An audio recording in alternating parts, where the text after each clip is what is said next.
The white liberal is a comic figure to me. The white liberal is a schmuck. They have less personality than a cucumber. No national identity, no cultural identity, no religious identity, no self-identity. But any person of color has a superior virtue to them. Unbelievable to me. Welcome to the Savage Nation. The Superior Virtue of the Oppressed by Bertrand Russell. Now, for those of you who don't know who Bertrand Russell is, which I'm sure you don't, you probably know some Mayan sage or some Aztec who rolled human hearts down a pyramid. I'm sure you know the names of Quetzalcoatl. And you consider people who weave baskets superior to those who built the Twin Towers. You consider people who used, let us say the most primitive medicines superior to those who perform surgery. You should read The Superior Virtue of the Oppressed by Bertrand Russell. And I'm going to read you a paragraph or two, because when I read this, I was about 20 in college a long time ago. It starts like this. One of the persistent delusions of mankind is that some sections of the human race are morally better or worse than others. Some are better, some sections of the human race are morally better or worse than others. And he says, this belief has many different forms, none of which has any rational basis. It is natural to think well of ourselves, and thence, if our mental processes are simple, of our sex, our class, our nation, and our age. And then he goes on to talk about this. He says, a rather curious form of this admiration for groups to which the admirer does not belong is the belief in the superior virtue of the oppressed, subject nations, the poor, women, and children.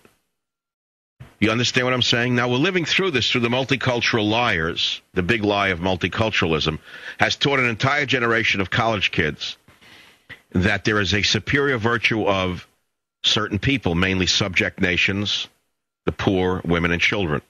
That's why our children are being raised as brats, and so on. And so you must understand that there is no superior virtue of the oppressed. You must understand that.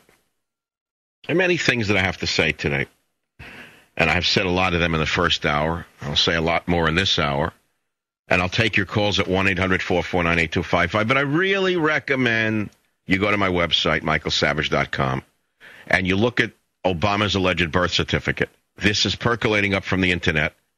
I don't care that it doesn't come from NBC. They're disgraced. What, because that jerk who wears Mantan, Brian, whatever? What, I'm supposed to believe him? The guy that wears Mantan and does debates? I'm supposed to believe these clowns, these socialist liars, the baggy-eyed Bolshevik on NPR? They're reliable sources? Nobody believes them anymore. They believe me. I'm the one they believe in. I am the news. I am the news. I am the news, which is why they want to close me down. The old vaudevillians, they're out of business. The old vaudevillians are out of business. The Katie Courics, the Brian Williamses. No one listens to them except the shut-ins. The shut-ins listen to them. The welfare recipients listen to them, or they have no ratings at all. I am the news. I, Michael Savage, am the sage. I am the teller of truths, not them. Or else I wouldn't exist in the media at all. How do you think I've stood this for 15 years? How do you think I've gotten where I am? By lying to you?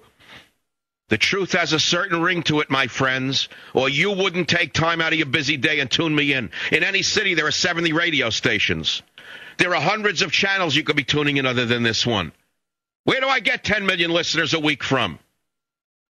The truth has a certain ring to it, my friend.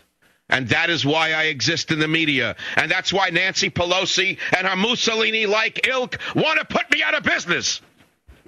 But I make a promise to you today, ladies and gentlemen, that they will not. Let them try. Let them try. Let them try. I have a few tricks up my sleeves, and I'm not going to put them out on the air. Let them try. 1-800-449-8255. Is Obama a U.S. citizen? Now, you say, well, if I raise that question, it's right-wing stuff. A Democrat has filed a lawsuit claiming Obama was born in Kenya. Charges that he was born in Kenya and that Obama is not a U.S. citizen. And there are rumors going around the Internet that that's why Obama's suddenly going to Hawaii this week. In the last phase of a race to become president, you actually believe he's going to Hawaii to visit an ailing grandmother? Well, you could believe that fantasy if you believe Obama's the chosen one. Pennsylvania Democrat Philip Berg filed a lawsuit demanding Senator Barack Obama present proof of his American citizenship. He says by failing to respond, Obama has legally admitted to the lawsuit's accusations, including the charge that the Democrat candidate was born in Mombasa, Kenya.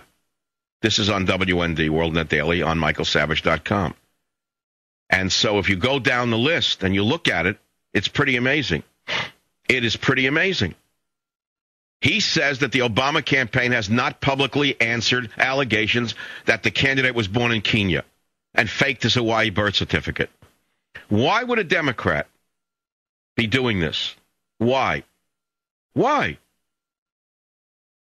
Berg is now asking the court for a formal declaration of Obama's admission and asking the DNC for another presidential candidate. This is big stuff. As WND reported, Berg filed suit in U.S. District Court in August alleging Obama is not a natural-born citizen and is thus ineligible to serve as president of the United States. Though Obama has posted an image of a Hawaii birth certificate online, Philip J. Berg demands that the court verify the original document, which the Obama campaign has not provided. Berg now cites Rule 36 of the Federal Rules of Civil Procedure, which states that unless the accused party provides written answer or objection to charges within 30 days, the accused legally admits the matter. Since Obama has only filed motions to dismiss and has not actually answered the charges in the lawsuit, Berg claims, according to Rule 36, Obama has legally admitted he is not a natural-born citizen. Okay. Why is this such a controversy? If he was born in the state of Hawaii, this could be answered very easily. But it's not being answered very easily. Berg says there are no legal documents proving beyond a reasonable doubt that Barack Obama was born in the state of Hawaii in 1961. He says that.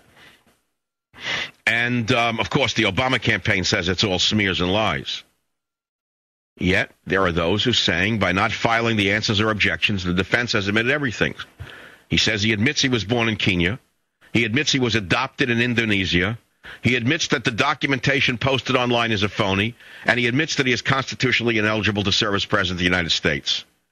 If you'd like to sound off on this issue, give me a call at 1-800-449-8255. Big story. Big story, but you're not hearing anything about it from the man-tan folks at NBC. That's why they're going out of business.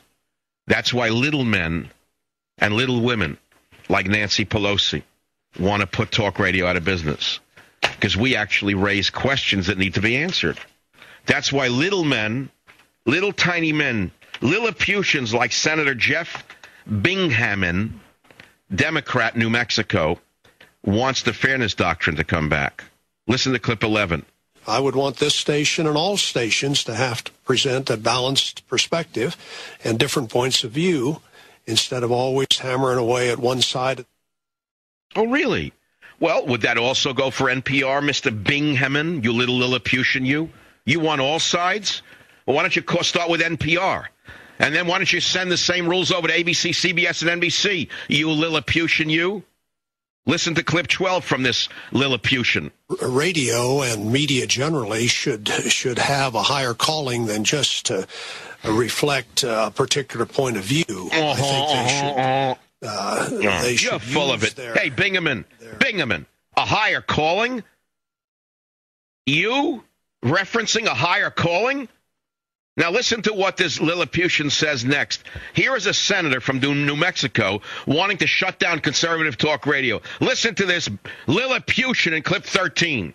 All I'm saying is, for many, many years, we operated under a fairness doctrine in this country. I think the country was well served. I think the public discussion was at a higher level and more intelligent in those days than it has become. Oh, you do? You mean it was controlled by the Democrats? So therefore the public discussion was at a higher level because they played Vivaldi music in the background. And it was more intelligent because it didn't question Lilliputians like you.